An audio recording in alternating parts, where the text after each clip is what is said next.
然后我开始，所以加我扎洛吧，就是这样。发给我吧。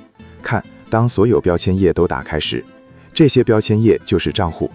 大家好，欢迎来到德的频道。今天德将向大家演示如何在 X 平台上发帖。首先，这是一个界面，大家可以看到我们如何在群组中发帖以及发帖功能。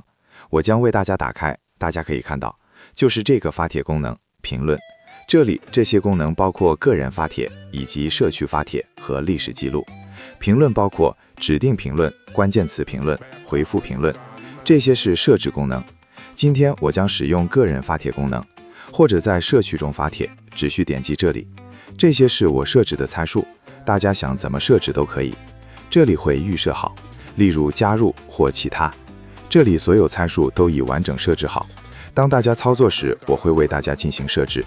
当我们操作时，我们会评论并发布已准备好的内容。大家看到了吗？我已经有了这些内容，然后我就会发布。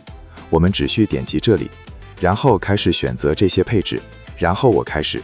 所以加我扎洛吧，就是这样。发给我吧。看，当所有标签页都打开时，这些标签页就是账户，他们会按照我准备好的操作和内容开始工作，并且自动撰写。大家看到了吗？它会自动撰写或者去评论，这取决于大家的需求。它会自动发帖，并在下面评论，以便能够成为热门或推到顶部。大家看到了吗？还附带链接。这个工具是自动化工具，大家只需要一台电脑，它就会自动为大家发帖。这些都是机器人和工具完成的。大家看到了吗？自动的发帖。这是一种可以帮助我们发布大量帖子而不被垃圾邮件举报的方法，因为每篇文章都会有所不同。我们模拟人类操作，系统将无法检测出我们正在使用工具或机器人。这个工具是目前市场上最好的工具。